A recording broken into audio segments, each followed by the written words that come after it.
In Magic, there are tons of cards that produce tokens, and plenty of those cards actually produce the exact same tokens. Players will often get so used to these tokens that they shorthand the tokens and don't even bother reading out what they do entirely. So today we're going to answer the question, what are the most common tokens in Magic? Starting us off at number 10 of a score of 32, we have the 1/1 Colorless Flying Thopter Artifact Creature token.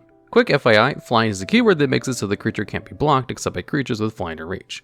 Like all of these tokens, plenty of cards that make these tokens have seen competitive success. Some of the highlights for Thopters are Hangerback Walker, a 0/0 with a mana cost of XX, meaning any amount of mana twice, with the ability where it enters a battlefield with X +1/+1 counters on it, and you pay 1 and tap it to put another +1/+1 counter on it, and when it dies, you create a Thopter for each +1/+1 counter it had on it when it died. This card was extremely popular and powerful back in Standard. It even sees some play in Pioneer and Modern, though it has been usurped by Walking Ballista in most of its old homes. These cards saw play in +1/+1 counter-focused or artifact-focused decks, such as Hardened Scales Affinity, a deck with an artifact and counter focus. Another card that made these tokens was Pia and Kira Nalar, the parents of the face character Chandra Nalar. This is a 2/2 legendary human artifact that makes 2 Thopters when it enters the battlefield, and allows you to pay 2 and 1 red and sacrifice an artifact to deal 2 damage to any target. This card used to see play in Modern quite some time ago, though its main home nowadays is in some builds of Winota and Pioneer. Thopters are a fairly common token due to how common they are in the multiverse. One of the sayings in Magic is that no matter the plane, someone always invents the Omnithopter. This has led to them being nearly the go-to token for small flying creatures, though there are a few types of tokens that fill the role that have been more widespread. And at number 9, with 33 points, we have 1/1 Colorless Servo Artifact Creature tokens. Just barely beating out its flying brother, this token fills a similar role, though a bit easier to print due to its lack of the powerful flying keyword. Interestingly, this is a fairly new token, first appearing in Kaladesh. However, this card got a huge boost in that set thanks to the Fabricate mechanic. This is a mechanic where you would have a certain number, and when a creature with this ability enters the battlefield, you either put that many +1/+1 counters on it, or create that many servo tokens.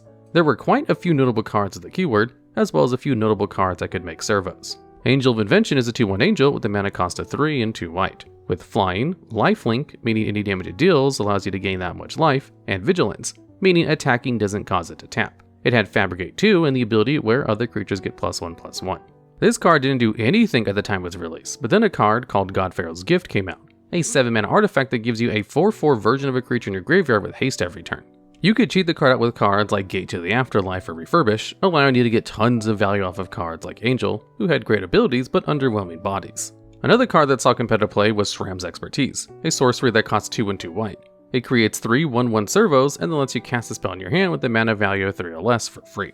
This was played in white aggro decks that wanted to swarm the board quickly, where it could put out a ton of power for very little mana. Now, as a fairly new token that mainly appeared as part of a keyword, the token has had a lot less successful cards than other tokens with a similar number of cards. And at number 8, with a total of 34 points, we have the Blood token. This is an artifact token with the ability where you can pay 1, tap it, discard a card, and sacrifice a token to draw a card. This token came almost exclusively from Innistrad, Crimson Vow, a set based around vampires in the Gothic plane of Innistrad. So, Blood was a fairly thematic thing to base the mechanic around. By far, the most successful card of this mechanic was Blood Tithe Harvester. This was a 3/2 vampire with a mana cost of 1 black and 1 red. It has the abilities where, when it enters the battlefield, you create a blood token. You can also tap it and sacrifice the Harvester to give a creature -X/-X until the end of turn, where X is twice the number of blood tokens you control. This card has proven to be a very strong mid-range threat, mostly due to how versatile it is. It's able to either be a well-statted threat that improves your draws, or a removal spell. Being able to switch modes so easily means that it's very rarely dead in any matchup, leading to the card seeing its fair share of success in Standard and Pioneer. Besides Harvester, the success of blood tokens has been pretty hit or miss. Cards like Falcon Wrath Forebearer and Anjay Bane of Dishonor have seen some competitive success, but they're so hit or miss that it's not really worth going that deep into. Blood tokens are a bit of a surprise to see on this list, as they were only really in one set, and didn't even have a keyword to help them out like Servos did. And at number 7, with 41 points, we have 2/2 Green Wolf Creature tokens. This token has been popping up around all throughout Magic's history, as wolves are a very common creature to find on all kinds of different planes. However, like the last token, the Wolf token has found its main home on Innistrad. As the plane is based on Gothic horror, it of course had a werewolf theme. And of course the werewolves got along great with normal wolves on their plane. There had been quite a few cards that were very strong that made this token. The most well known is probably Huntmaster of the Fells. This is a 2/2 with a mana cost of 2, 1 red, and 1 green. It has the abilities where, when it enters the battlefield or transforms into the Huntmaster, you create the 2/2 green wolf token and gain 2 life. At the beginning of each upkeep, you transform if no spells were cast last turn. On the backside, it's a Ravager of the Fells, a 4/4 with the abilities where, when it transforms into this card, it deals 2 damage to up to 1 target creature and up to 1 target player or planeswalker, and at the beginning of each player's upkeep, if a player cast 2 or more spells last turn, you transform the Ravager. This card was a complete house, and was even played in Jund and Modern. However, as power creep has slowly crept up, the card has slowly started to see less and less play, eventually petering out entirely. And at number 6, with 44 points, we have the 1/1 Red Goblin creature token. Goblins are a pretty iconic part of Red's color pie, being what Wizards calls characteristics creature types. Basically, this means that it's the color's rank and file soldiers. Since goblins are such a common and well-liked tribe, it's not surprising at all that there are so many cards that make these tokens. Some of the highlights are Goblin Rabblemaster, a 2/2 for 2 and 1 red that forces all your other goblins to attack each turn, creates a 1/1 Red Goblin and gives it haste at the beginning of your upkeep, and the ability where, whenever it attacks, it gets a +1/+0 for each other attacking goblin you control. This card is really great at just pumping out a ton of damage, seeing a ton of play in Standard and Aggro decks, and being used as a way to close the game in Prison decks and Legacy.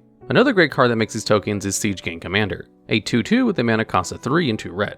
It creates 3 1/1 Gobos whenever it enters the battlefield, and has the ability where you can pay 1 and 1 red and sacrifice a goblin to deal 2 damage to any target. This is a pretty great late game threat, able to push for a ton of damage or take out several threats for just 1 card. Goblins are known for being able to swarm the board with lots of little creatures, so it's not at all surprising to see them show up on this list. And at number 5, with 48 points, we have the Clue token. This is an artifact token with the ability where you can pay 2 and sacrifice it to draw a card. This was a token introduced in Shadows over Innistrad, which is the 3rd time the plane has come up on this list.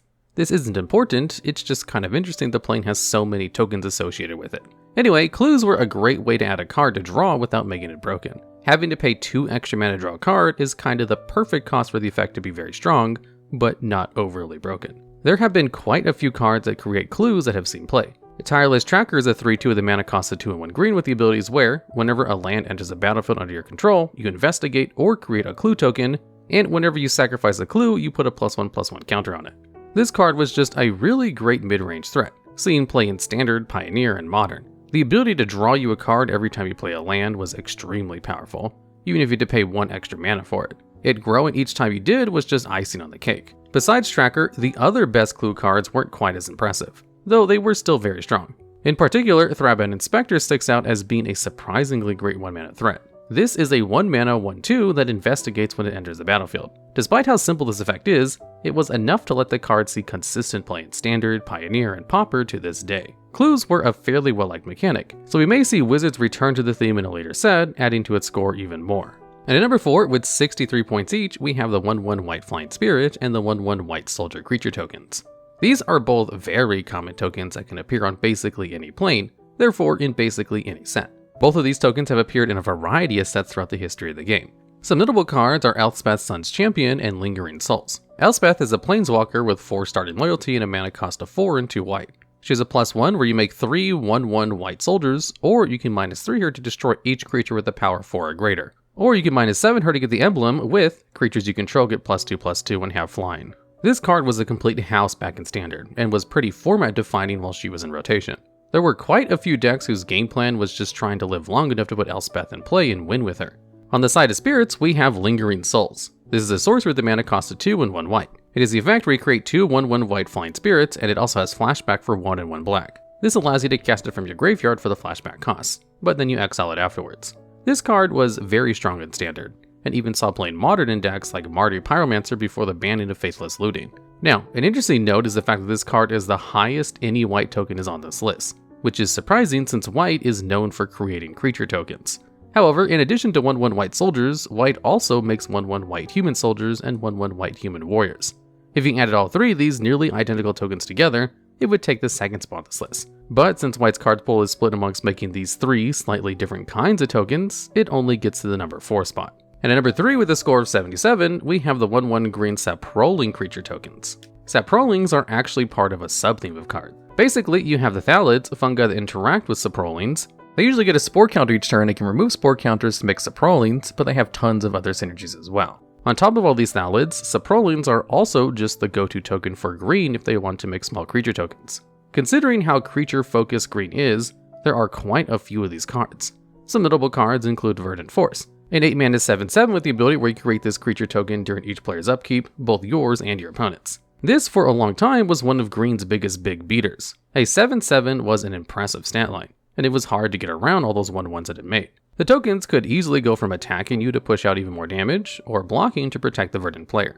Wizards actually revisited this idea with Tendershoot Dryad, a 5-mana 2/2 that also makes Saprolings each upkeep, but it also has Ascend, meaning you get the City's Blessing if you have 10 or more permanents with Ascend cards on the battlefield. And it has the ability where your Saprolings get a +2/+2 if you have the City's Blessing.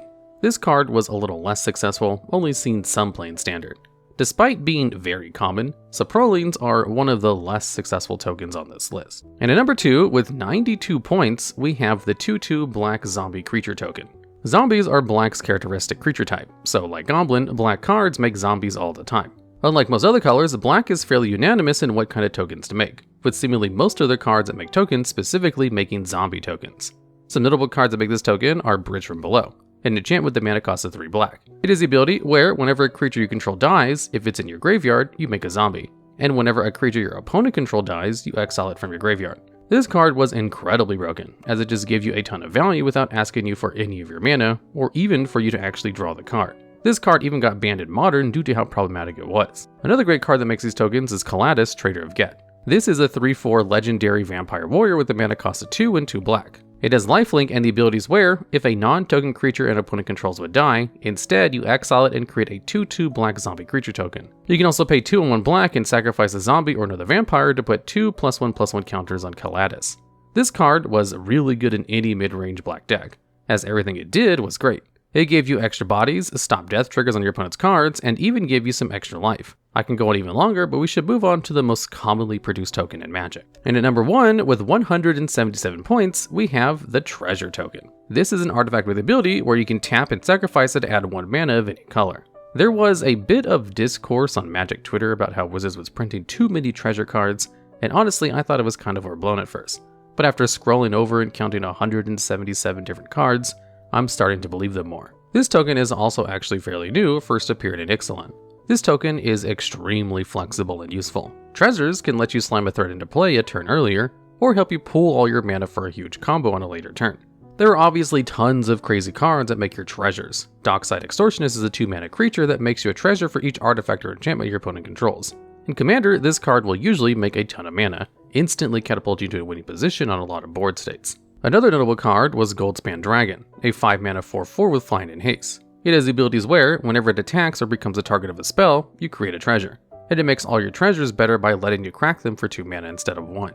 This card was incredibly powerful in Standard, though it hasn't quite broken into any other older formats. The ability to put a strong attacker onto the field and immediately get some mana back made the card amazing in blue-red decks that were usually trying to hold up interaction anyway. Treasures are pretty far ahead of the rest of the other tokens, and considering they're available in 5 colors and allow Wizards to play around with giving players extra mana in a way that's far less broken than anything else they've tried, this token will probably only get more common in the future. Alright, and that's the list. If you know the ideas for future videos similar to this one, please let us know down in the comments below.